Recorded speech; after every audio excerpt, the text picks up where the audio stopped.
I'm from Brooklyn, New York.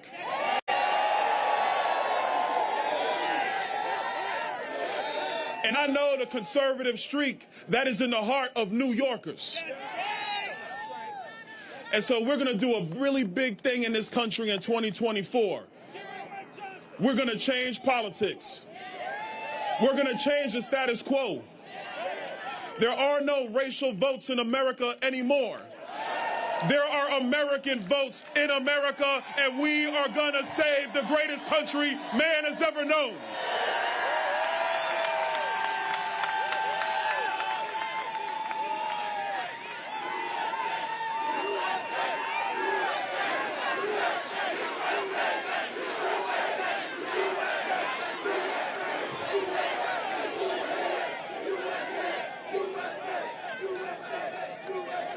Hey, real quick, I want to let y'all know, because I knew I was coming to the Bronx. I was in my pinstripe suit and everything. Got to make sure, because you never know who shows up. But New York, man, I love y'all too, New York. Let's do something amazing. Let's do something spectacular. Let's do something monumental. Let's together make America great again. God bless you, New York. God bless the United States of America.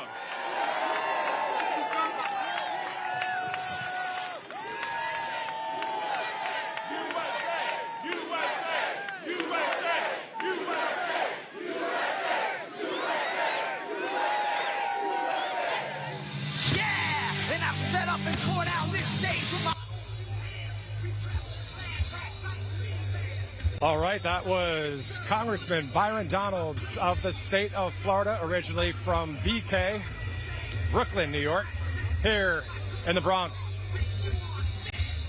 The crowd has their phones up, thinking President Trump's going to step to the stage any second. But having covered a few of these events, at this point, I don't think it'll be in the next 10 or 20 seconds, maybe a little bit after that. But we do want to get back to thanking our great sponsor. You know, the wellness company, they have this kit, and it's prescription only. You can't find anything like it in a store or a pharmacy, and every American should have at least one of these kits in their home. You can have one in the home, you can have one in the car if you're traveling. Ordering your kit takes less than 2 minutes and couldn't be simpler. All you got to do is go to makecaregreatagain.com. Use code RSBN to purchase your kit with $45 off and free shipping.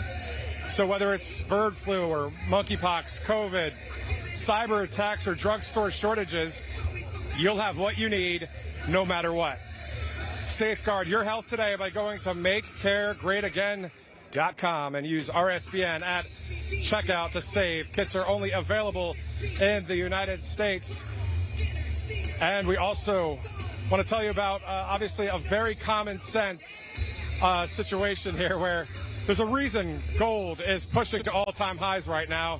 Actually, there are several reasons. The cost of goods continues to rise despite interest rate controls by the Fed.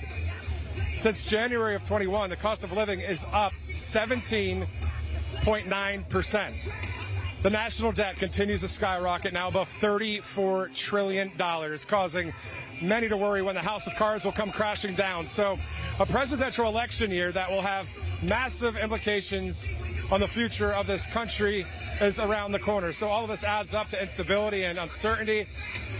That's why so many Americans are turning to Birch Gold Group. So have you diversified your savings yet? Secure a portion of them with gold from Birch Gold.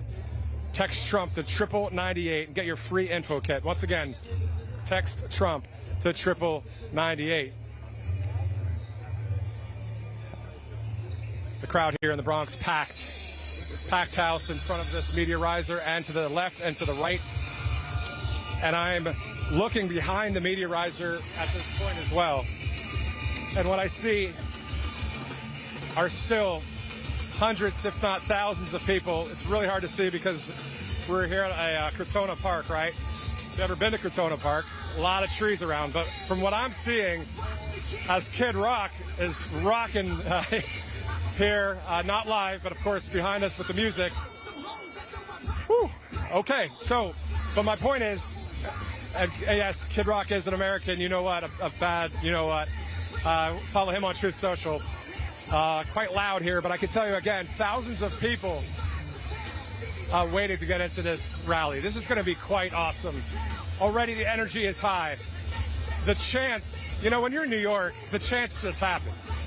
If there's an expletive in the chant, they're just going to do it. They don't care. So obviously I'm not going to go there, but I will go to this. Let's go, Brandon. Let's go Yankees, a loud chant at Yankee Stadium. Let's go, Brandon, a loud chant here. And you'll be hearing that throughout the night as you hear USA, USA, USA as President Trump arrives. So let's reset a little bit. My name's Matthew Alvarez. You are watching live Right Side Broadcasting Network from the Bronx. We are 10 miles north from where Trump Tower is. You always see President Trump when he's on his way to the lawfare sessions that happen, waving to the crowd, and then on his way back. There are people lining the streets, as I mentioned earlier. It's kind of a tourist attraction here in New York City. People waving, showing the signs, showing support. It's not just because President Trump is a fun guy or a cool cat. It's because he stands for the American people. And we've seen it time and time again from 2016 to 2020. Were there any new wars? Was our border more secure? Was the Constitution the law of the land? Many would say it's still the law of the land. I agree, but actions speak louder than words. Is it really the law of the land right now? Do the Democrats and do some of the rhinos, do they want the Constitution, freedom of speech, freedom of religion, freedom of the press, do they want that to continue? I would say the answer is a big, fat no. They don't want it. We know it. And we see what's happening now. So, President Trump expected to speak at 6 o'clock Eastern. It's now 13 past the hour here on the East Coast, 6:13 p.m. Somebody asked me earlier, they said, what time do you think he'll come on? I said 6:42. So we'll see if I'm right. 6:42 p.m. Maybe President Trump will show up, maybe in the next 5 minutes, who knows? But we do want to thank you again for joining us here at Right Side Broadcasting Network. Let's take a live look right now here at the crowd, as this is unfiltered, unedited live footage right here on Rumble, on YouTube, on the RSBN app, and on rsbnetwork.com. If you'd like to donate to this network, it's rsbnetwork.com/donate. All the lights, the camera, the correspondents in the field, the studio. You know, we're not backed by any of those left-wing corporate, people. I have nothing against corporations.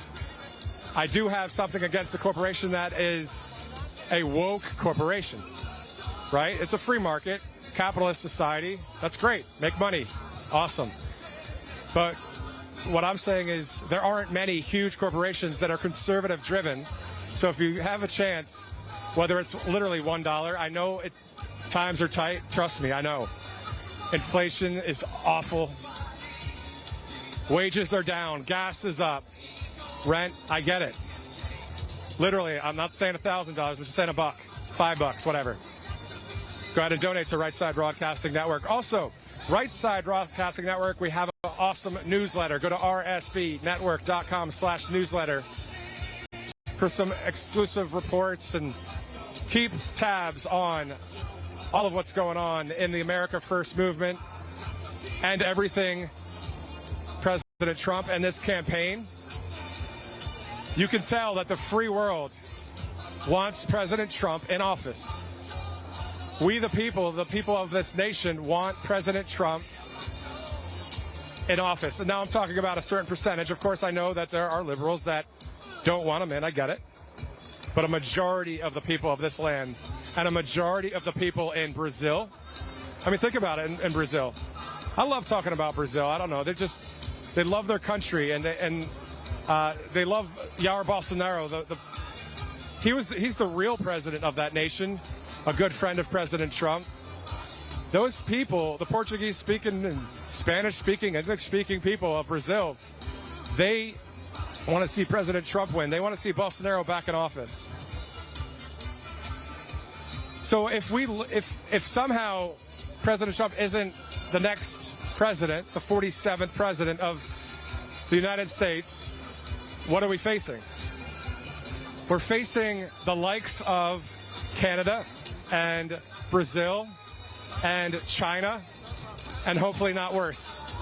Social credit scores, like in China, right?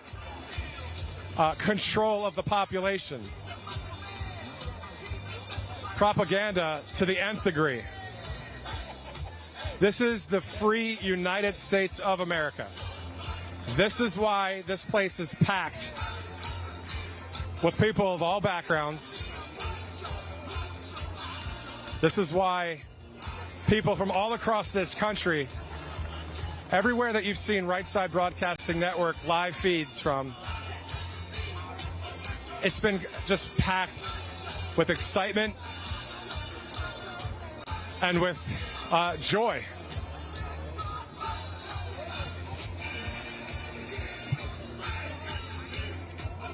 So once again, it's all about Let's Go Brandon here instead of Let's Go. I mean, it's Let's Go Yankees, but it's also Let's Go Brandon. I mean, everybody having a good time here. If the studio can repeat what you were saying there. In the meantime, the crowd getting ready.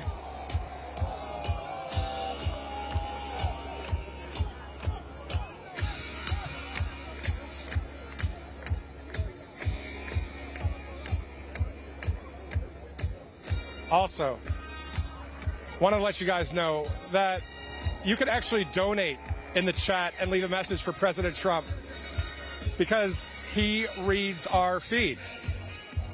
So that's directly from the studio at Right Side Broadcasting Network. He actually pages through and reads what you guys put in there. So on Rumble, go ahead and look in the chat there. Say things that you'd like to say to President Trump. Say things that you'd like to say to Right Side Broadcasting, but also, again, you can donate within there. Assist this network. We're here for you guys. I'm here for all of it, too. Like, we're here together. We want to show you the crowds. What a great moment right now here in the Bronx. People just smiling, having a good time. I'm going to interview some people here. Let's take a live look at the crowd as they step down from the media riser and get ready to interview some folks. What's going on, man? What's your name? David. David, nice to meet you. Nice to meet you. What are your thoughts about this fun scene here? It's an historic event that I can tell you.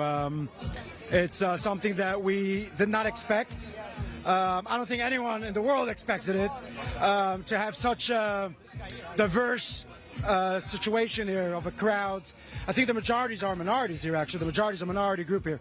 African Americans, Hispanics, Jews, white, working Americans, college educated, non-college educated. Are you a Trump impersonator? No, I'm not. Sounded like it for a second. I'm not. There's people that can do it actually better than me, but it's just a great place to be right now. I think this energy, this is what New York needs throughout the year. Because New York has been through some tough times. The economy is not good. Crime is up. The migration problem is like, especially here in this region, in this area, it's incredible the mess that a small group of people can do to a state and to a country. And we're here to support this president. You know, he's the guy. Amen. What would be some of your messages right now to people watching? Just what would you say to encourage them? Again, if you basically get to work, because all hands on deck. All hands on deck. This is probably the most important election that is coming up because we're like so down the wrong path that it's like the chances are slim, and we got to work hard. If you're not registered, register to vote. Get out to vote. All hands on deck. We got to make sure to bring this win home. And hopefully New York will change for the better and New York will turn red. It's a hard thing to do, just statistically the numbers. But, you know, we got to do our part, you know. And finally, do you think that law and order and part of President Trump's Agenda 47 policies will actually make a change for New York City if NYPD is free to do what they have to do? Obviously nothing illegal, but just enforcing the law. I think you know, there's only some things that the federal government can do and help. I think local politics is where everything starts. But of course, you know, Trump is in, and you know, you got the federal government behind law enforcement. You got the federal government behind lowering migration. Everything about the immigration situation, I think, is the most essential part for, you know, the Trump presidency and the federal government. I must say, you know, criminal justice reform wasn't a promise that Trump said in 2016. Like, we didn't hear at rallies, we want criminal justice reform. We heard build that wall. And sadly, you know, the wall has been built, you know, partially, but this is not what we wanted. We wanted a wall throughout our southern border, a complete stop of our immigration policies, you know, illegal immigration. So, you know, we need to get back to that. We need to get tough on crime and tough on immigration. I think that's the two keys here in New York. Hey, man, David, nice to meet you, man. Nice to meet you. All the time, by the way. Oh, thank you. You guys want to talk to us real quick? Anybody? Come on, turn around here. All right, next guy. Let me see that shirt real quick. 45 and 47. You know, we should add 46 if you know what I mean. Hey, what's your name? Don't forget, fireaoc.com. There you go. That's right. What are your thoughts about this place, man? I love it. I hope it gets back to the old days, the 80s and 90s, like when Reagan was in office. That's what we need. All this bullshit with Chuck Schumer. Oh, I shouldn't have said that. Chuck Schumer. It's a joke. So back in 2016 when President Trump won, what were your thoughts right away? Were you like, okay, what's going to happen? Or did you know, hey, man, this guy's going to do good for us? I was with him from the beginning, man. I mean, the guy's a smart man. Everything he does comes out amazing. And, you know, everybody's going to spread lies, and that's what happens in this world. They don't want anybody to make it. You know, they all got to make their money under the table. Here we go. Gentlemen, please welcome the next president of the United States, President Donald J. Trump.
everybody. Thank you very much. This is some turnout. This is some turnout. And I want to thank New York's finest. They just brought a lot of additions. So we have people, thousands of people outside that can't even get in, but they'll get in eventually. We appreciate it. New York's finest. Hello, New York City, and hello to all of the incredible, tough, strong, hard-working American patriots right here in the Bronx. Who would think? Who would think? I'm thrilled to be back in the city I grew up in, the city I spent my life in, the city I helped build, and the city that we all love, New York City. And I'm here tonight to declare that we are going to turn New York City around, and we are going to turn it around very, very quickly. We're going to bring safety back to our streets. We're going to bring success back to our schools. We're going to bring prosperity back to every neighborhood and every borough of the greatest city in our land. We're going to reduce taxes. We're going to bring businesses and big taxpayers back to New York. Gotta bring them back. Gotta bring them back. And we're going to make New York bigger, better, and more beautiful than ever before. And that includes right here in the Bronx. And it's going to be done and funded starting on January 20th, directly from our great and beautiful White House. Is that okay? For my whole life, I always thought that this city is a monumental testament to the power of the American spirit and the American dream. When New York started as a small, rugged Dutch trading post near the tip of Manhattan in 1624, what you see around you is nothing more than wilderness and marsh. But by the muscle and backbone and genius of the people of New York, we built the city into the towering forest of iron, aluminum, concrete, and steel. We made this city and state into the capital of global commerce. We turned our hometown into the bustling center of a confident, glamorous American culture, and we inspired the entire world. We inspired the world. No matter where you went on this planet, everyone knew that when you said, "I'm a New Yorker," it meant you had smarts, you had grit, you had energy, and above all else, you had heart. You had heart. Big, big, beautiful heart. Everybody wanted to be here. New York was where you came to make it big. You want to make it big, you had to be in New York. But sadly, this is now a city in decline. Throughout my life, I've seen New York through good times and bad, through boom times and crime waves, through market crashes and terrorist attacks. But I've never seen it quite like this. We have filthy encampments of drugged-out homeless people living in our places that we've spent so much time with children where they used to play. We have lunatics killing innocent bystanders by pushing them onto the railroad tracks for sport. Our it's a sad thing. Don't worry, it gets positive. Don't worry. It gets so positive. Remember, we're going to win. We're all winners. We're going to win so big, we're going to make it bigger and better than ever before. Remember that. So don't worry. By the time the other 6,000 or 7,000 people get in, it'll be very positive. Our subways are squalid and unsafe. The ceiling tiles are falling down, and they look worse than a third world country. The medians of our highways are crumbling. Our sidewalks are littered with garbage, bottles, and trash. But worst of all, the discarded needles from people that so desperately are in need of help. And we have mobs of migrants fighting our police officers and giving America the middle finger. But we are not going to let this continue. We are not going to abandon our hope and our pride. This city has given us so much, and now it is time that we are going to give it back. Together, we are going to make New York City great again, and simultaneously, we are going to make America great again.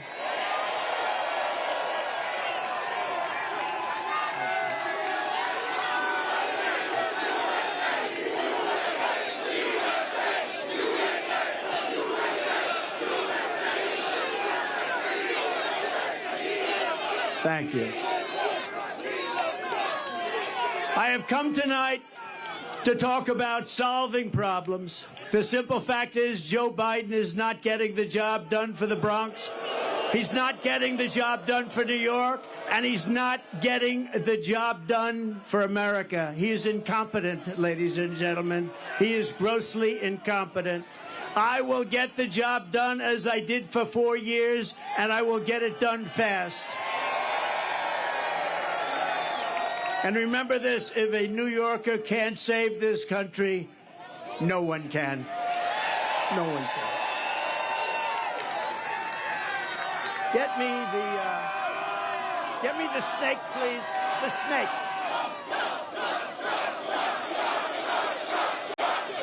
Thank you, everybody. What a crowd. This is something. You know, we wanted to keep it small because who knew? This is like a love fest. Love fest. It's a love fest. We love you. Thank you, darling.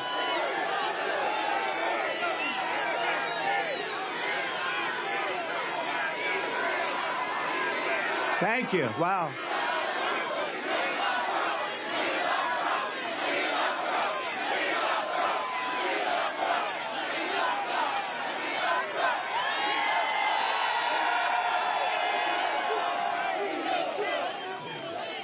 Who said we're not going to win New York? We're going to win New York so bad. You know, if we win New York, we win the whole thing. Wouldn't it be nice? Wouldn't it be nice? We'll take back our country and we'll do a job like nobody's ever done before. And what we did for 4 years was incredible, but we also learned a lot. We're going to get in there very fast with the right people, great people, people that are tested and true. Years ago, there was an ice skating rink, the Wallman rink in the middle of Central Park. You know that story? That had been under construction for more than 10 years. They couldn't get it open. It was a renovation. They couldn't get it done. Mayor Koch was at his wits' ends. They just couldn't get it finished. They couldn't get it built. They couldn't get it open. People wanted to skate before their children turned old. Almost $20 million was spent over a long period of time. It was an embarrassment to the city. Every day they'd be laying the copper pipe, and every night that same pipe would be stolen. And then they'd start all over again the next day, and it would be stolen. This went on weeks and weeks and months and months. They poured the concrete in small patches in wrong directions and at different heights. And they took their advice from a refrigerator company from Miami, where it's 95 degrees out. It was a total mess. They just didn't know what they were doing. And I saw this, and I wanted my children to be able to ice skate before. They didn't care about ice skating. I looked down on the rink, and I said, what is going on? Years and years. So I volunteered, and I took over the project and did a good job. And when I took it over, I said that if it cost more than $2 million, I would pay for it, the entire amount. But it cost far less. The first thing I did was call the Montreal Canadiens hockey team in Canada, right? Isn't that better than a refrigerator company from Miami? They didn't know what we were talking about. But the Montreal Canadiens knew, and they were really nice. I'll never forget how nice they were. And they told me that you don't want to use copper tubing and gas because the gas is very delicate and it leaks. It's very fragile. It just doesn't work. You want to use rubber hose. I said, I like that. That's a lot cheaper. Water and salt. The salt makes it so the water doesn't freeze. It's called brine. And you're going to put that under the concrete. You're going to pour the concrete over the top. It's going to be great. It's going to work. Not going to leak. It's cheaper, faster, and it works all the time. And when we opened, there were no leaks. There were no problems whatsoever. Anyway, I started the project, laid the rubber hose, mixed the water and the salt, beautifully together. I was down there when they were doing it. I said, you got to do it right. And covered the entire rink with concrete in 4, literally, you had to see this scene, concrete trucks operated by the Teamsters. Do we have any Teamsters here? Oh, you got to make sure that O'Brien, he's a good man. He endorses Trump. I think he's going to, actually. But the Teamsters, it stretched all the way. You had trucks stretching all the way from the Woolman Rink, which was, let's say, at 60th Street, all the way back to Harlem. One contiguous pour. It was a day and a half of pouring concrete. One contiguous, a giant surface. As you know, the rink was completed in just 3 months for far less than the $2 million projected. The biggest expense was actually the demolition. That is the demolishing of everything that was built so incorrectly, so badly over a 10-year period. The biggest cost was demolition, taking it all down and starting all over. We opened with a ceremony with all Olympic gold medal winners, including the great Peggy Fleming, Dorothy Hamill, Scott Hamilton, and all of the others. Every one of them was there. It was a beautiful night, beautiful weather. I'll never forget the evening. It was one of the most beautiful. My parents were there. Now they're looking down on us. They say, wow, that's my son. Can you imagine? That's my son. Can you imagine? He's being tried in a court with a crooked judge. Can you believe this? Can you believe it? And highly conflicted judge at that. But everybody was there, and it was really something to behold. It was an incredible experience, and one of the great experiences of my life in New York. We opened it. It's been successful, and successful ever since. What a great, great experience. It was beautiful. And, you know, a lot of it's common sense. You'd like to say the Republican Party is the party of common sense. You don't go to Miami when you want to make ice. You go to Canada when you want to make ice, right? Or you could go right down the road in the Bronx to Ferry Point, right? Everybody know about Ferry Point. It was another disaster, a development where the city had spent over 29 years, almost $300 million trying to develop it into a luxury golf resort, anything. They'll take anything. They were spending money. You know, trucks were going here, dumping, getting filled up, moving it here, dumping, getting filled up with the same stuff. This went on for years, back and forth, the same stuff. They were feather bedding. They were doing lots of bad things. But really, they didn't know how to get it done. They had no idea how much money they were spending. And when asked how much they spent, they said, we just don't know. This has been going on for years, decades. They were unable to do it. And at the time, the mayor, Michael Bloomberg, said, no, it's all right. It's okay. Now, Michael Bloomberg was the mayor, and he called me. He said, I have to get this done before I finish my term. It was very important to him. He was embarrassed by it. Everybody was embarrassed. It was through Mayor Koch. It went through a lot of different mayors. Almost 30 years, remember that. And he said, in all fairness, he said, I want to get this done, and you're the one that can do it. You're the only one that can do it. And I said, and I will do it. I will get it done. And we got it done before he finished his term, which was great. But there were no other bidders to my knowledge. And I took over the project, spending only my money to build it.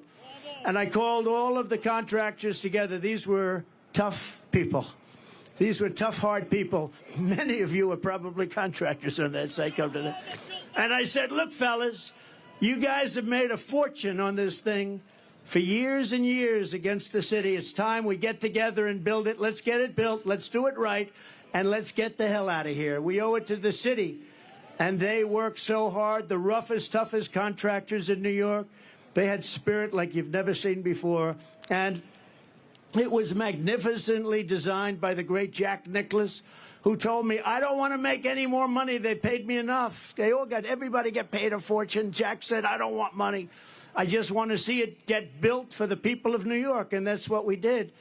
But everybody, just like Jack, they said very similar things. These guys were rough and tough, and they made a lot of money, but you'd think they'd want to make more, but they didn't. They just wanted to get it built. And in just a little more than a year, so this was going on for 30 years, including, think of it, just a magnificent thing to watch. You had to watch these people working, just the opposite of what took place for the first 29 years. But we had a magnificent world-class golf course that many of you have played now, and it's rated as one of the best public courses in the country. And then a short while later, we built a beautiful clubhouse, one of the prettiest I've seen, built it, completed. The project was absolutely beautiful. It opened to great fanfare and great success. And do you want to hear the end result, though? Should I? Should I go off teleprompter and tell you the end result? You think Biden goes off teleprompter? I don't think so. He's no good on teleprompter. No, but okay, so I did this beautiful job. And then we had a dispute over January 6th. We had a dispute. And they said, January 6th, we want to terminate his agreement with the city. I had a long-term agreement with the city. And they sent me a notice of termination. I said, wait a minute. I just spent $25 million building it, built this magnificent clubhouse. It's in full operation. It took you 29 years. You were spending hundreds of millions of dollars. You couldn't get it done. And the neighborhood came to court totally for me. The Bronx neighborhood. It's in the Bronx. It's on the East River in the Bronx. And we went to court. The city sued to break my agreement that they had just made. And I had done such a great job for them. And it was accolades everywhere. Golf Magazine, all of the big magazines were saying, what a great job. They terminated my agreement. And I went to court. And I will tell you, I had a very good experience. We had a Supreme Court justice named Deborah James. And I have to give her credit. I didn't know her, never met her. Deborah James, a African-American woman who came to my defense. We explained it, and the city explained it. They said, we want to terminate it. They had no reason. And we said what we just said. And she looked at them, and she said, in effect, how dare you? This man came in. He put up his own money. He did an incredible job. You were building it for 29 years. How dare you ask for this to be terminated? How unfair is that? Deborah James, a great Supreme Court justice. That's all I can tell you. And we won the case. But it's not easy doing business in New York, I'll tell you. Not easy. So I just appreciated that. I had to tell that story. And as you know, then I renovated Grand Central Terminal. I built the Grand Hyatt Hotel on 42nd Street and Park Avenue. And as part of that, I renovated the beautiful Grand Central Terminal, did a really good job of that. And then I was very much responsible for the construction of the Jacob Javits Convention Center, where Hillary Clinton was going to have her big evening. That was not good. Remember? We had the glass ceiling. You know, we built glass ceiling. She said, we're going to break the glass ceiling. It didn't work out.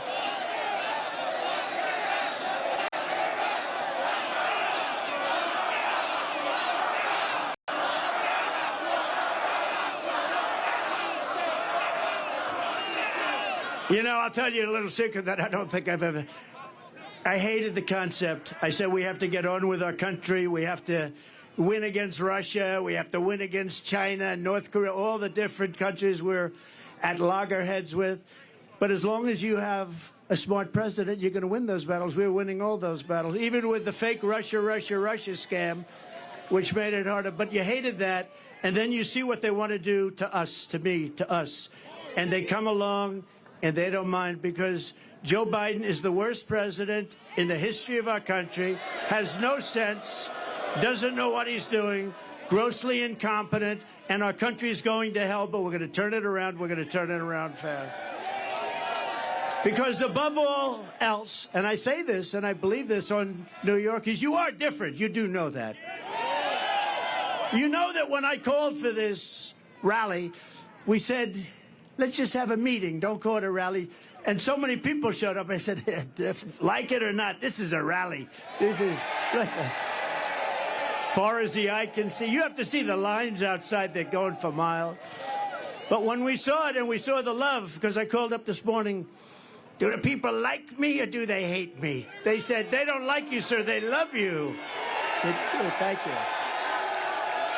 So I appreciate it. And I love you, too. But above all else,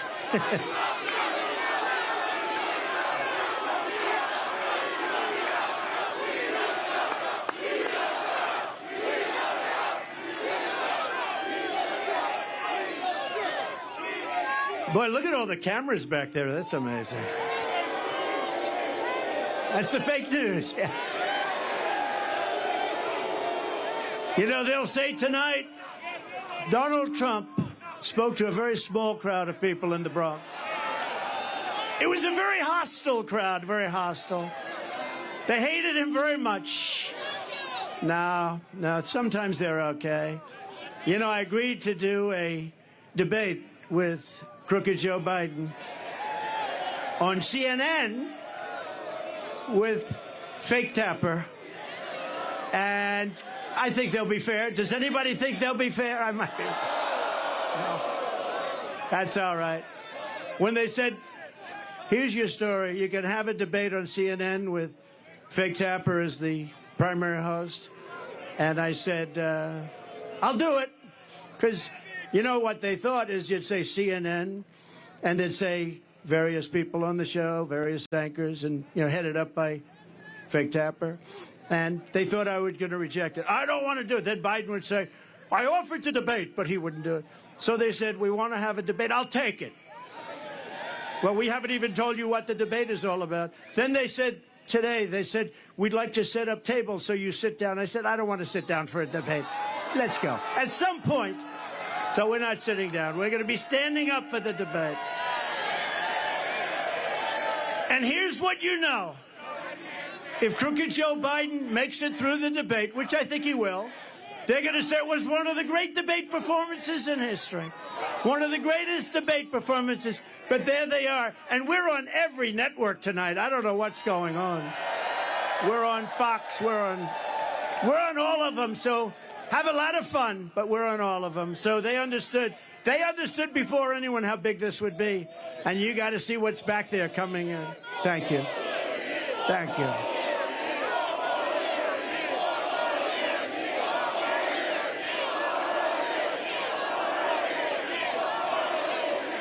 But above all, New Yorkers have something called common sense, and we do have common sense. An old-fashioned American common sense is exactly what I intend to bring back to the White House, just like we had for 4 years. You know, we had 4 of the greatest years in the history of our country. We rebuilt the military, we cut taxes, the biggest tax cut in history, the biggest regulation cut in history. We defeated ISIS. We defeated ISIS. And we did it in about 1/100th the time. They said it would take 4 to 5 years. It took me like 2 months, right? Because we have an incredible military, and we're not allowed to show. They had Afghanistan, the worst pullout, the most embarrassing day in the history of our country. It's probably the reason, a piece of it, why Russia went into Ukraine. They said, these people are incompetent. We'll go in. So Russia going into Ukraine would have never happened. None of this stuff that you see would have happened. Israel would have never happened, the attack on October 7th. And you wouldn't have had inflation. As soon as I get back into the Oval Office, I am going to pick up the phone and I'm going to call your mayor and your governor, and I'm going to say, this is President Trump, and I want to come back and help. Look, you have a Democrat governor, you have a Democrat mayor, and we are going to work with them, and we're going to get this state and this city at a level that it's never seen before, frankly. I think we can do that, too. We're going to be helping them a lot, much more than anybody would expect. It doesn't matter whether they're Democrats or Republicans, because this is about our city and our country, and it's really about the people. And in this case, the people of New York City, New York State. We're going to make you very, very happy. And Biden can't do it. He doesn't know he's alive. You know, see all the stairs here? Stair, 2 of them behind me, 1 in the middle. When he's finished with his 2.5 minute, you know, do you ever watch his speech? They last for about 1.5 minutes. When he's finished with his speech, he can never find the stairs. He can never find the stairs. And when he does, it's not a pretty picture either. Thank goodness for Secret Service. They come up and they guide him off. No, this is not what we need. When you see President Xi of China, when you see Kim Jong-un of North Korea, when you see Putin, and you see all of these people, they're at the top of their game, whether you like it or not, and they can't believe that this has happened to the United States. We have lost respect all over the world. We were the most respected country in the world 4 years ago. We were respected more than our country was ever respected 4 years ago. And now we're being laughed at. We're like a joke. And that's not going to happen. That's not going to happen. We're going to do whatever it takes to fix our roads, bridges, and highways. We're going to take back our parks, not just for children, but for everybody. We're going to renovate New York's subway system so it no longer looks like it hasn't been cleaned since 1932, but rather it will be the most beautiful transit system anywhere in the world. I don't know if you know it. It's by far the biggest infrastructure, subway infrastructure in the world, and we're going to make it by far the biggest, and now we're going to make it by far the best. We're going to make it beautiful again. And a lot of it is topical. You know, the expensive work people don't understand because they're not in construction. It's topical work. It's topical. It's built. The expensive, the hard, the labor, the money, the big stuff is done. We're going to make it beautiful. We're going to make it good. And most importantly, we're going to let New York's finest do its job. The transit cops do their job. We're going to make it safe. Most importantly. And importantly for the people that are before me today, we are going to make life in New York affordable again. It's gotten totally out of control. The minute crooked Joe Biden shuffles out the door, I will rapidly rebuild the greatest economy, the history of the world. Look, we had the greatest economy in history. Everybody here, where you have a small business or if you had a job, you were getting more than you ever made. And we had no inflation. We had no 1.4%, considered none, considered better than none, because frankly, none in its own way is a bad thing also. We had a perfect number, 1.4%. It doesn't matter whether you're black or brown or white or whatever the hell color you are. It doesn't matter. We are all Americans, and we're going to pull together as Americans.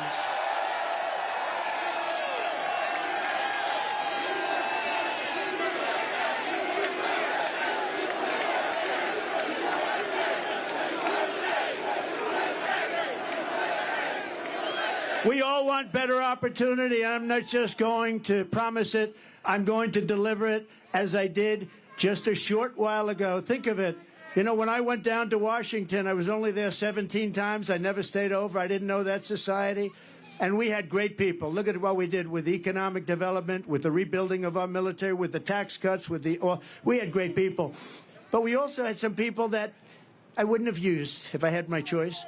Now I know everybody. I know the smart ones. I know the dumb ones. I know the killers. I know the weak ones. I know them all. And you're going to see. But everyone was better off. We had the greatest economy in history. Everybody was better off under a man named President Donald J. Trump. Have you ever heard of him? Have you heard of him? We had gasoline down to $1.87 a gallon, and actually times when it was much lower than that. We had a record low poverty rate for black Americans and Hispanic Americans. We had the lowest, we had the best poverty rate in terms of the positive number ever in our history for black Americans and Hispanic Americans. We lifted 6.6 million people out of poverty. Nothing like that has ever happened in our country. And the real middle class income rose over $6,000 a year. Think of that. Under Biden, it's a disaster. Real middle-class income has fallen over $2,000 a year. That's a lot. That's a difference of $8,000. Real earnings for African Americans are down 5.6%. African Americans are getting slaughtered. Hispanic Americans are getting slaughtered. And these millions and millions of people that are coming into our country, the biggest impact and the biggest negative impact is against our black population and our Hispanic population, who are losing their jobs, losing their housing, losing everything they can lose. They're the ones that are affected most by what's happening. Not only the fact that you've lost the use of your schools, your parks, and your hospitals. Joe Biden's inflation. Do they have that? Do they have it?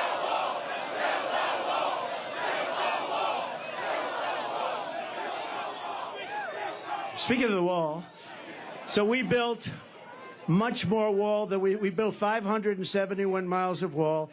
We had the safest border in history. We were going to put up within a period of 3 weeks. It was all built, laying there, ready to be put up, designed by the Border Patrol, who are incredible people, ICE, who are incredible people, all together. I wanted to put up concrete plank for the contractors here. They didn't want it. They had to have hardened steel. They wanted 6,000, 7,000 pound concrete. They wanted rebar in the middle. They wanted different materials, harder to cut. So we had very hard steel, very good stuff. Everything was good. We had the panel on top. It was called an anti-climb panel. We had the best wall. And it was going to be, we were going to add 200 miles of wall. It would have taken about 3 weeks. And then we had the rigged election. And you know what happened after the rigged election? They took the wall, and instead of putting it up, they sold it for 5 cents on the dollar. And I said, these people really do want to have an open border. And that's what's happened to our country. Our country has gone to hell because of it. It's gone to hell. But I want to thank Mexico. I want to thank, because I went to Mexico.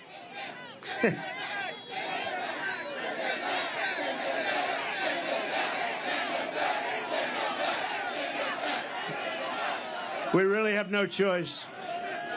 He said, send them back. There's a chance, send them back. Nobody wants to send anybody back, but you have no choice. This is not sustainable by any country, right? This is not sustainable. But we had Mexico, and we went to Mexico, and I said to the president of Mexico, good man, by the way, a very good guy, happens to be a socialist, but these are minor details. I said to him, Mr. President, we need you to give us 28,000 soldiers to guard the wall. He said, well, how much would you pay for that? I said, nothing. I'm not paying anything. You're sending them in. They're coming in caravans. You have to do it. And he smiled and he laughed. He thought it was funny. He thought it was like, you know, I was kidding. I said, no, no. They're coming in through Mexico. We need 28,000 soldiers, free of charge. And he said, Donald, I cannot do that. I said, here's what you do. I don't want to embarrass you, so I'm not going to negotiate with you. Send me a negotiator. Give me a top negotiator. I want to see him. And he came to the White House, a very handsome man, dressed in one of the most beautiful suits I've ever seen. In fact, I was going to ask him, who is your tailor? I'd like to buy one of those suits, but I didn't think it was appropriate to start the negotiation that way. And I said, you know that you're going to give us 28,000 soldiers, don't you? No, no, no, we are not going to. We will never do that. I said, of course you're going to. 100%. He said, we're not going to. He said, no way. I said, way. You're going to give it. He said, 100%. And you're also going to have a new policy. It's called Remain in Mexico. Nobody can come into our country until they're free. And then you're going to have catch and release into Mexico. You know, we have catch and release into our country. Even if they're criminals, we catch them, we check them, we see they're a criminal, we release them, we say, come back 5 years later, you'll have a court case. Nobody ever comes back. So I said to the State Department, and a wonderful woman, but a bad negotiator, I said to the State Department, give me a top 10, give me a top 10 list. Give me a top 10 things. I said to ICE and Border Patrol, give me a top 10. They gave me a top 10 list. And a lot of it had to do with all of the horrible disease that pours through. People that have highly contagious diseases are coming into our country at levels that we've never seen before. So many other things. And they gave me a top 10 list, but they laughed. They said, sir, they'll never do. We've been trying to get this stuff for 25 years. I said, if I were a betting man, I would bet you any amount of money. You'll have it very quickly. So this man comes in. I said, we want a policy, remain in Mexico, Tijuana. Hundreds of probably the fastest growing city in the world for a period of a year. That place was loaded up with people. They weren't allowed into our country. And we had already built a lot of the wall, a tremendous amount, 571 miles. Without that, we couldn't have ever done this. And he said that we're not going to do it, sir. I said, you are going to do it. He said, we're not. I said, here's the story. I'm not going to mess around with you. I have to go. I have a very important meeting, much more important than this. I said, here's the story. You're either going to do it. It's Friday evening. Or on Monday morning at 7 o'clock in the morning, we are going to put a 25% tariff on everything that Mexico sends into our country. And then 1 month later, if you don't do it, we're going to put a 50%. Then we're going to go 75. And because I'm a nice person, we're going to stop at a 100% tariff. And here's the, and I had it literally written. I'm saying, should I sign it or not? Am I going to waste the ink or not? Because I'll sign it right now. On Monday morning at 7 o'clock, you're going to pay up to a $100 tariff. He said, sir, I'd like to make a phone call. I said, I wonder who you're going to call. Let me guess. You're going to call the president. He comes back 3 minutes later. Sir, it would be our great honor to give you 28,000 soldiers free of charge. It would be our great honor to have a policy of remain in Mexico. Anyway, and we got all 10 things. It took about like 10 minutes. It was not. And now the other day, did you see? Mexico said to crooked Joe Biden, we want $20 billion a year just for the privilege of negotiating with you. We want you to pay us. Did you see that? It was a little article. You hardly. There's a slight difference, would you say? He would have never asked that. He would have never asked it. So he said they want 20 billion. 20 billion, not 20 million's a lot. They want 20 with a B, $20 billion a year, just for the privilege of negotiating with Mexico. And you would never get the things that they gave up, remain in Mexico. They gave up catch and release in Mexico. They gave up they gave up everything. They gave up everything. They did. They did give up the Constitution. Joe Biden, his inflation has cost the average New York household a staggering $24,000. Think of that. Because the costs have gone up so much. Bacon has gone. I don't eat bacon anymore. It's too expensive. It's true. It's gone up like 4 times. I said, what's with bacon? But if you look at the Biden price hikes, very much caused the runaway inflation, the likes of which I don't think we've ever seen before, anything like it. And they're costing average New York families $1,000 a month just in the inflationary costs. I call it the Biden inflation tax because it's a tax. On day one, we're going to throw out Bidenomics and going to replace it with Maganomics, like your hats, Maganomics.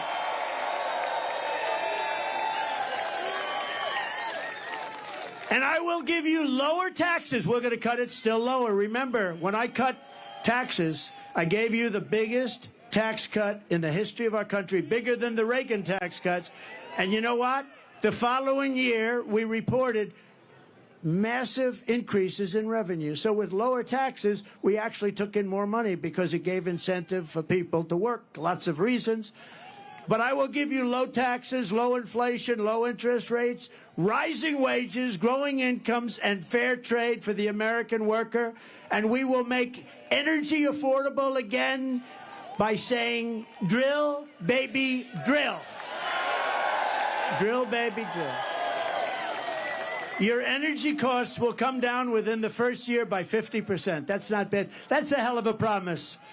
And it will, too. We can drop that so quickly. Remember, it was his stupid energy policies that caused the inflation. Now, it's more than energy. Now everything's like on fire. The whole place is a mess.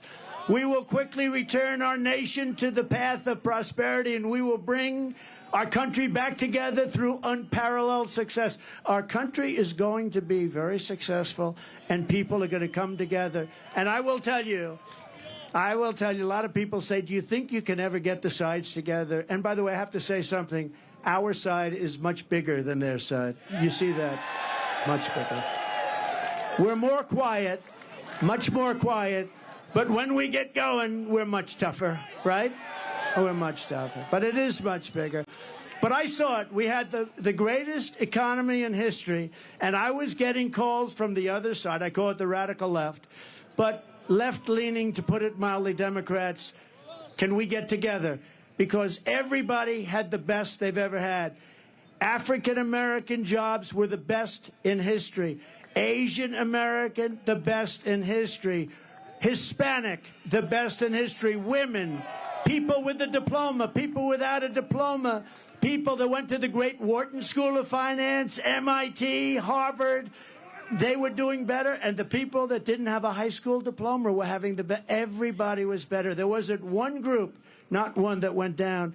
And it was bringing our country together. So it can happen. And when they ask, because I get that question a lot, do you think the sides can ever get together? And I went through the experience, and we can get together. And then we had COVID come in, and we had to fight that battle.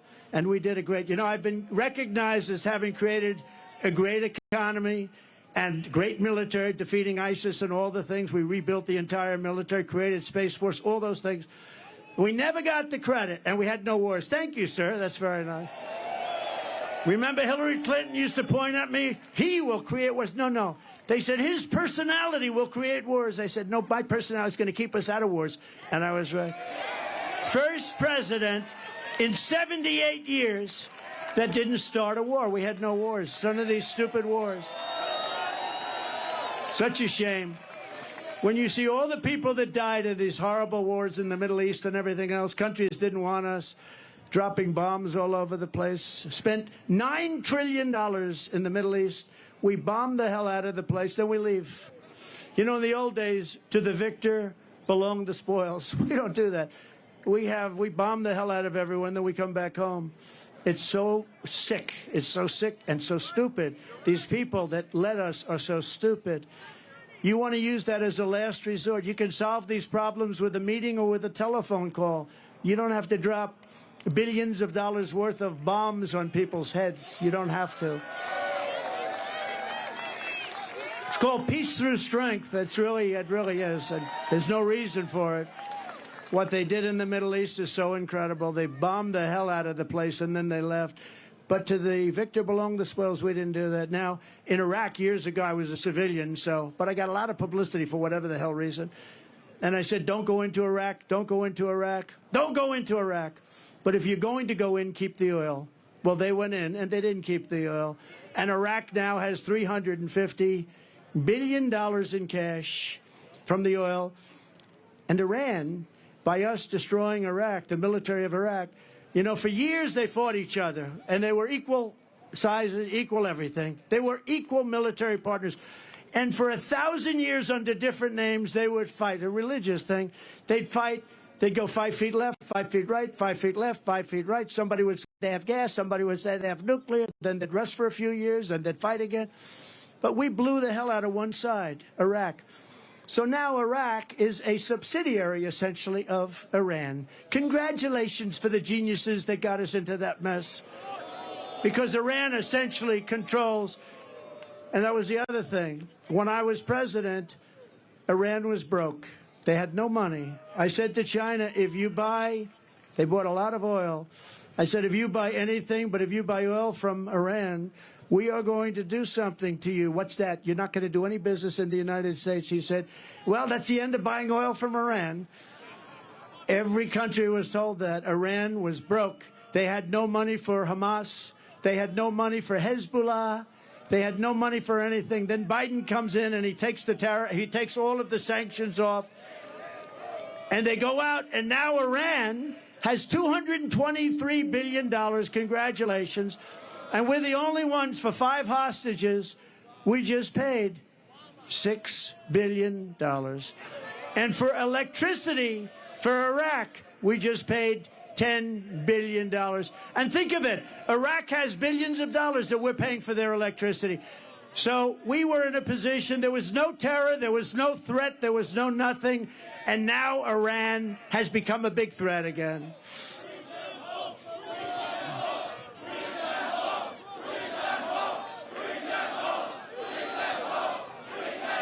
And I tell you, I see a lot of flags from right out of Israel, right? That's right out of Israel. But remember, I said it a month ago, and it's a terrible thing to say, but I believe it. Many of the hostages that you're waiting for, and everybody's waiting for, those hostages, many of them are dead. Many of them are dead. And it's a horrible thing. It's a horrible thing, but many of those hostages are dead. And that's why when you see these negotiations where Hamas is like not getting back, they're saying, man, we could make a good deal, but these people are no longer alive. When I saw the way they were treated, when I saw they were thrown into the cars and how horribly they were treated, there's no way that those hostages, and some will be alive, but many of those hostages are dead. It's a very serious, horrible thing. It would have never happened if the election weren't rigged. It would have never happened if I were your president. They would have never done it. Because we have so many young people here today, I want to talk about, just for a moment, about success. Do you remember I used to give talks on success before politics? Okay, that's enough. We're going to do it. I know you're on our side, but it's enough. We're going to get them home. It's a rough situation. But remember, we used to give talks on success for the learning annex and for others. And I used to do that before politics, and maybe it's one of the reasons I went in. But because, well, bringing our city back, it starts with getting the right leadership. It also involves men and women just like you. But I talk a lot about success, and I get paid money to talk about success. I would have done it for nothing. But then because of politics, and if you take a look, because of politics, I stopped doing that. But I think we're in the Bronx. We have young people, people that aspire to success. And I just wanted to know, I'm so tired of politics. Can we devote 6 minutes to success? Okay. So, for all of you young people, I think it's, look, I've been through tremendous, I've had great success. I've had it in entertainment, I've had it in business, I've had it in politics. I ran for office. What office did you run for, president? How'd you do? I won. Actually, I won twice. We did much better the second time, so. We got millions more votes the second time. But it doesn't compare to this time. There is so much more. We had tremendous enthusiasm when we, I don't call her Crooked Hillary anymore. I call her Beautiful Hillary because I took crooked and used it for Joe. I don't like using it for two people. But we had tremendous enthusiasm in 2016. We had unbelievable more enthusiasm in 2020 because we did such a good job. In fact, one of the big problems in 2016 was the wall. It was the border. I fixed it so good that I couldn't talk about it in 2020. I kept saying to my people, I want to talk about the wall. I want to talk about the great job I did on immigration. I stopped people from coming in. They said, sir, nobody cares. You already fixed it. I said, this is a terrible thing. You fix it and you can't talk about it.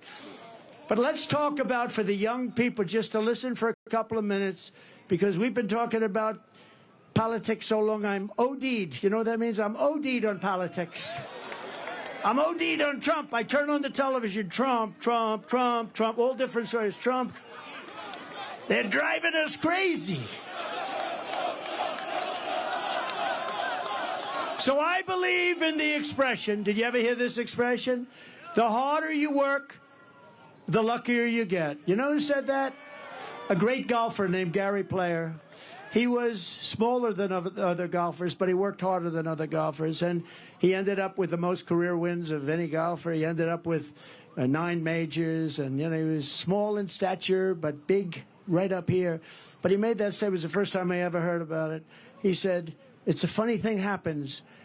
The harder I work, the luckier I get. That was an athlete saying that. Amazing, right? It's the first time I heard it. Probably been said by others, but it's true. I can tell you, if you didn't work really hard, there is very little chance that I would be standing here right now. Another part of success is something I learned from my father. I had a wonderful father, wonderful parents. I'm lucky. You got to be lucky. Got to get great parents. If you're going to spend your life working really hard, you have to love it. You have to pick something that you really enjoy. Sometimes your parents will say, don't do that. But you got a little bit, in that case, you got to follow your own way. You got to love it. Ideally, you're going to love something where there's a potential, because there are some things you love, but it's not going to do you so good. So ideally, fall in love with something that's good. Some people go into a business where it's a very hard business. If you can go into a business, that's an easier business, and do well. But I see it all the time. Somebody has every ingredient for success, smart, brilliant, everything's good. But they're in a business where you hit your head on the wall. It's a very tough business.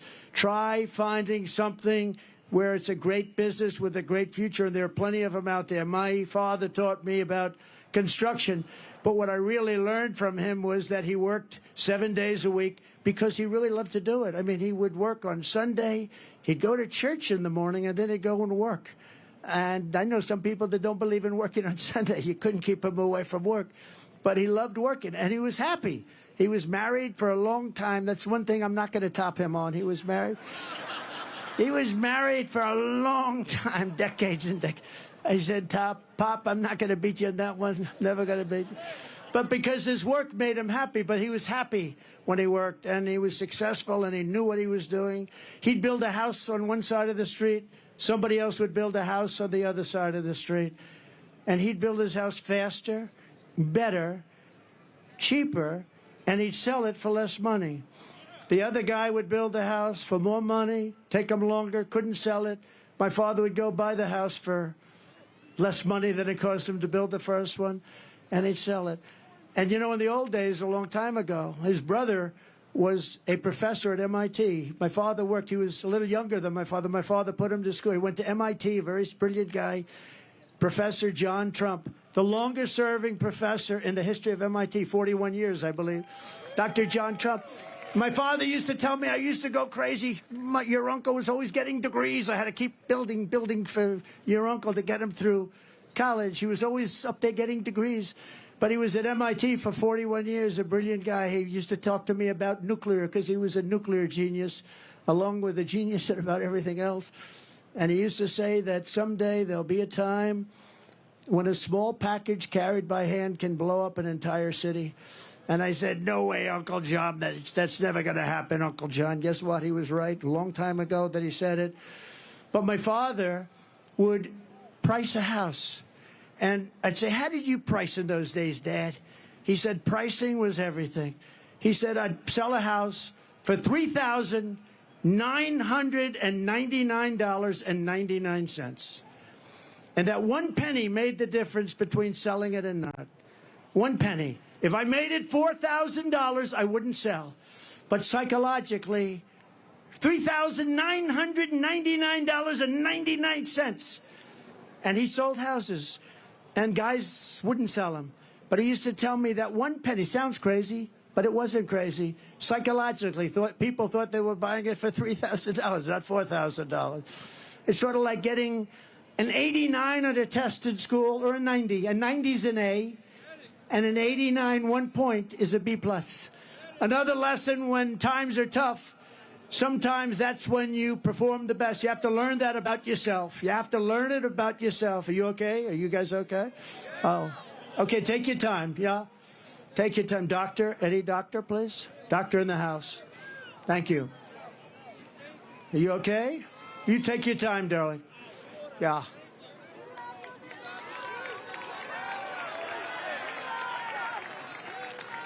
Yeah.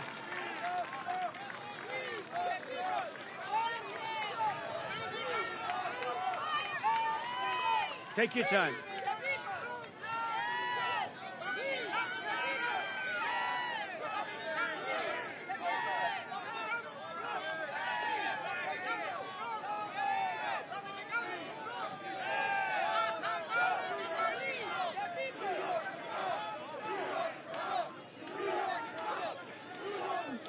Take your time, Doc. We have time. Some people waited here for 2 days. It's tough. It's tough. Thank you. Plenty of time.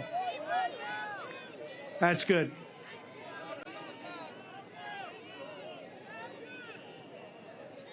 Water.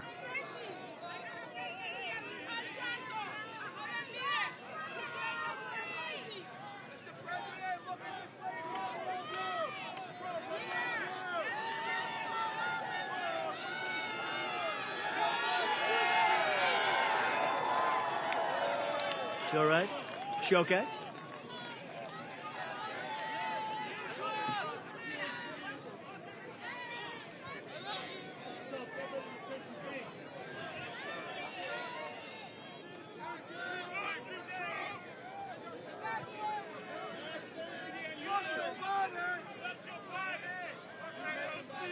She doing all right?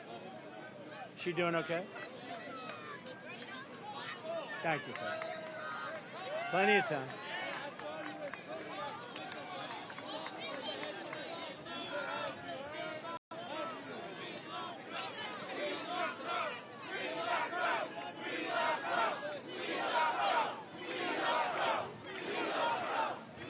Okay?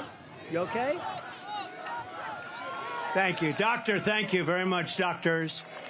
Got a lot of doctors in the house. Thank you very much. Thank you, darling. That's great. That's great. Great job. People do a fantastic job here. But it's hot. And it's been a long wait, right? Long wait.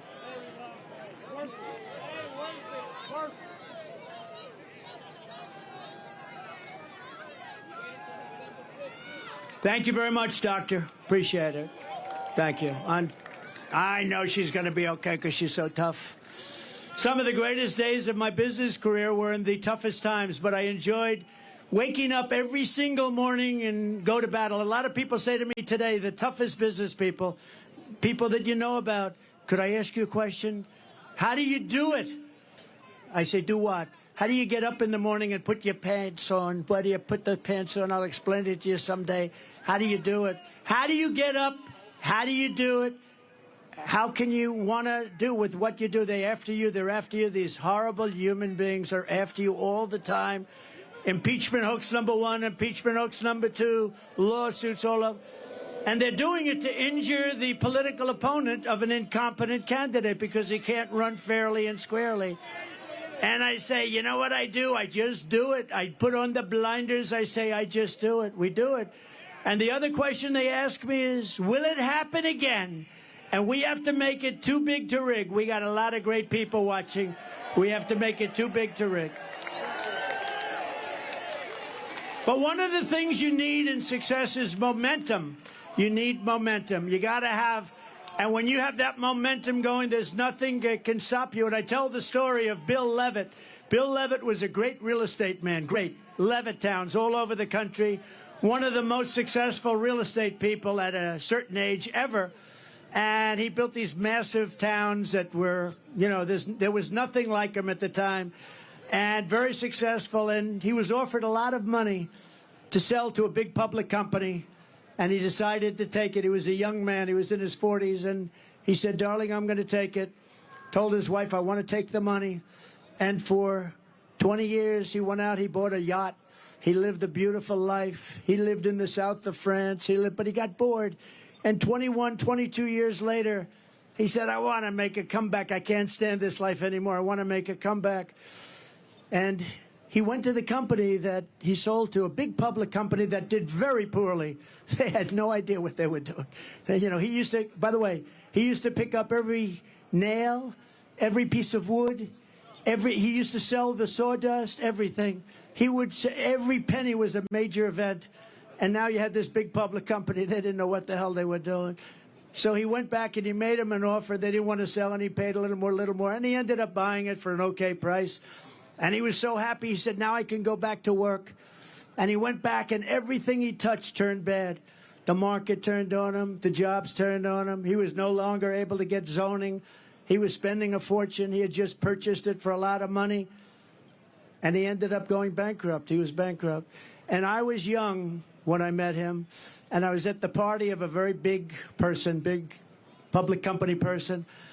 And Bill Levitt was there, and I was in the real estate business, so I knew who he was, and you probably indirectly know who. And everybody was shunning him a little bit. Nobody cared about him anymore, but I did. And I went over to him, and I say, hi, Mr. Levitt, I'm Donald Trump. I know it. I was doing great. I was sort of like a hot guy. I was hot as a pistol. I think I was hotter than I am now, and I became president, okay? I don't know. I said to somebody, was I hotter before or hotter now? I don't know. Who the hell knows? Who the hell knows? Who the hell cares, right? But he knew who I was. And I went up, I said, so, are you okay? And he said, I'm not really okay. I made a mistake that I'll never forget. And he was, by this time, a pretty old guy. And he was sitting in the corner of this magnificent Fifth Avenue apartment where there were 25 very successful people. But I wanted to talk to him. I wanted to find out what happened because he lost everything. Everybody knew it. It's very public. And I said, what happened exactly? What happened? He said, son, I lost my momentum. I had something going that couldn't be stopped, and I should have just stayed. I lost my momentum. And I've never forgotten the term. If you lose your momentum, you got to figure it out. But Bill Levitt lost his momentum, and he died penniless. And he was the biggest real estate person on the planet. And I've never forgotten that story. It was a sad story. He was a good man, too. I thought he was a good man, but did an unbelievable job. Today, you have Levitt towns all over the country, and pretty amazing. But you have to always keep moving forward. And when it's your time, you have to know it's your time. And I said to myself, in terms of politics, I said, you know what? We did so well in number 1. We did even better in number 2. I said, we got to do it again because we have to do it. Maybe I'm wrong. And I'm not doing it for myself. I'm doing it to make America great again. You know, if I didn't think we won, easily won, I would never do this. Because you know what? In many ways, it's easier. You have a winner, you have a loser. It's okay. I won once. It was a big upset, I guess. I don't know why it was an upset. Because I'd go and I'd have 50,000 people at a rally. She'd go and have 200 people. And then they say, why did I win Michigan? Why did I win Pennsylvania? Why did I win all these states that a Republican hadn't won in many years? Why? And by the way, we're up in Pennsylvania. We're up in Michigan. We're up in New Hampshire today. We're up in Florida at numbers that you wouldn't even believe. But I also think it's very important to know what you want. You have to set your sights high. Set your sights so high, higher than you ever thought possible, and make your goals big and go after it. That's why I say we won't just make New York a little better. I say we want to make New York a lot better, better than it ever was before, right? And finally, you have to take pride in your accomplishments. Do not take for granted what you've achieved. Forget it. It's over. It's good for your confidence, but it's over. Go forward. Think to the future, not to the past, but learn from the past. You know, wherever I go, I know that if I could build a skyscraper in Manhattan, I could do anything. It's very tough. Building a 68-story building on Fifth Avenue is hard. With all you have to deal with, I mean, you have unions, you have legal entanglements, property rights, zoning. You're dealing with the smartest and toughest contractors in the world. These are killers. Many of you are here today. Thank you very much. But by comparison, talking to world leaders, I believe, is easier. And I've done them both. Talking to a world leader, if you're smart, you know, you have the United States behind you. Now, the country's not the same, but it'll be better and stronger and bigger in a very short period of time. You know, we have so many different things we could discuss having to do with the Republican Party. But the biggest thing, I think, and I really mean this, and it's happening more and more, and I see it all the time, because really you have to be the party of common sense as opposed to the Democrat Party. It's a party of failure, extremism, and gross incompetence, and that's what it is. And they're going to destroy our country. But our country has faced down much harder challenges before and come back stronger than ever. That's why I so firmly believe that we can quickly make America a great and glorious nation again. When I take office, we are going to restore public safety and the rule of law in New York City. That starts with stopping the pouring into our country of millions and millions of illegal immigrants, which are causing a new category of violence called migrant crime. We have a migrant crime happening now. You add that to the crime already. A terrible statistic. Venezuela was a very crime-ridden country. They just announced a month ago, 67, but now they just announced 72% reduction in crime in Venezuela. In Caracas, they took their gang members, they took their drug dealers, they are emptying out their prisons.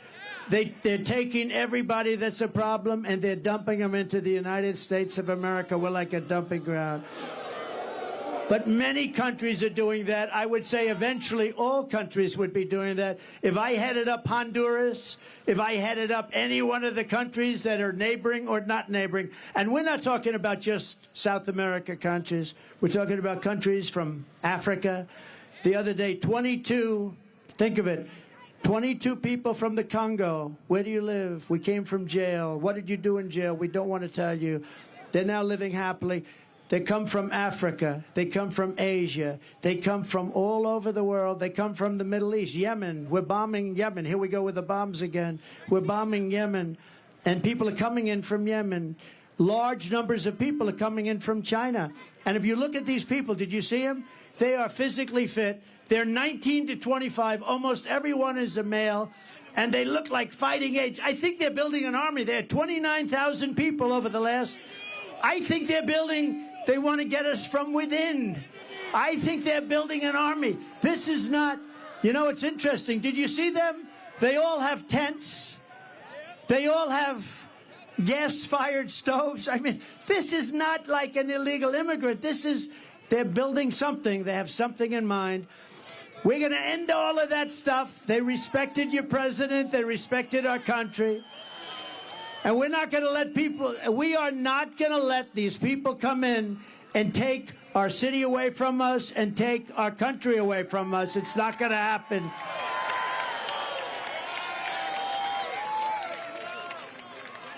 Now, who would let people, seriously, who would let people come from prisons and jails, from mental institutions? They cannot stay. We will immediately begin the largest criminal deportation operation in our country's history because this situation is sustainable by no country. No country can sustain this.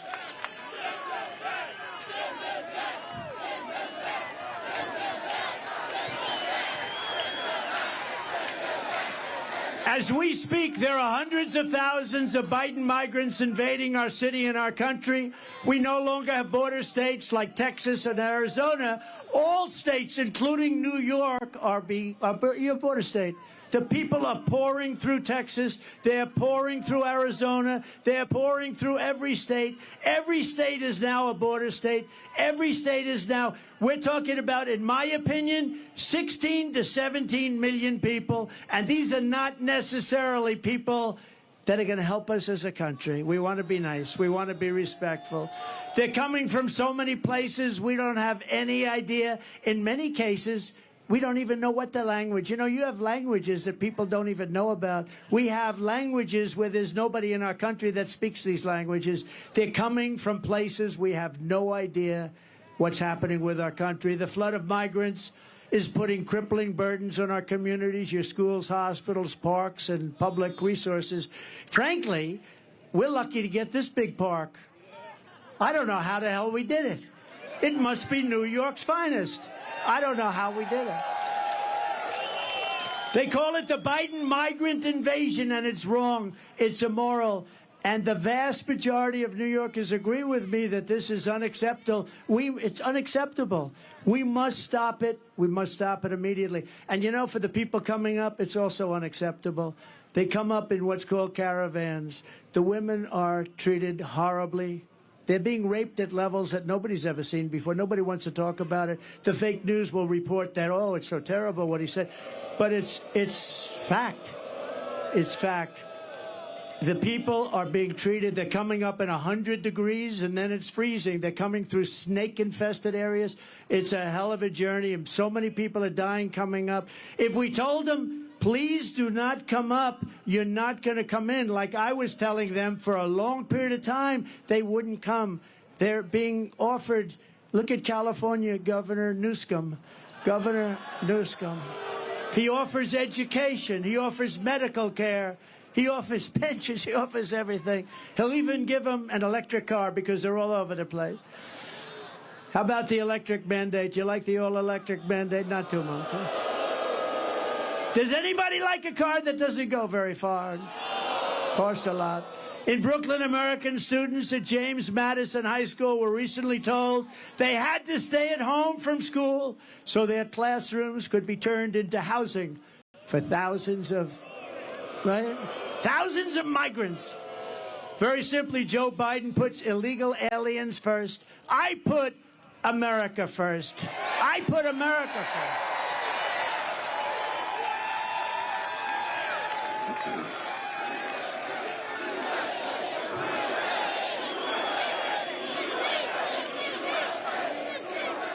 Would anybody, now this is up to you, has anybody heard the snake? Would anybody like to hear the snake? Because we can stay here all night, I don't care. Would you like to hear the snake? So it's a metaphor, it's an old song and it was redone. It didn't have anything to do with snakes or people or illegal immigration, but this has to do with illegal immigration. And I think it's very accurate, actually, and it's very sad. But I'll go and we'll do it, and some of you have heard it, and many of you haven't. But we're going to do it right now for the great people of the Bronx and elsewhere. We love the Bronx. We love the Bronx. Are you ready? On her work, and you know what? You know what this is all about, right? Did you know? You've heard this before? Have you heard it? We got the greatest people here. On her way to work one morning, down the path along the lake, a tender-hearted woman saw a poor half-frozen snake. His pretty colored skin had been all frosted with the dew. Poor thing, he said, I'll take you in, and I'll take care of you. Take me in, oh tender woman, take me in for heaven's sake. Take me in, oh tender woman, sighed the vicious snake. She wrapped him up all cozy in a comforter of silk and laid him by the fireside with some honey and some milk. She hurried home from work that night, and soon as she arrived, she found the pretty snake she'd taken in had been revived. Take me in, oh tender woman, take me in for heaven's sake. Take me in, oh tender woman, sighed the vicious snake. She clutched him to her bosom. You're so beautiful, she cried. But if I hadn't brought you in by now, you truly would have died. She stroked his pretty skin again and kissed and held him tight. But instead of saying thank you, ma'am, the snake gave her a vicious bite. Take me in, oh tender woman, take me in for heaven's sake. Take me in, oh tender woman, sighed the vicious snake. I saved you, cried the woman, and you've bitten me, but why? You know your bite is poisonous, and now I'm going to die. Shut up, silly woman, said the reptile with a grin. You knew damn well I was a snake.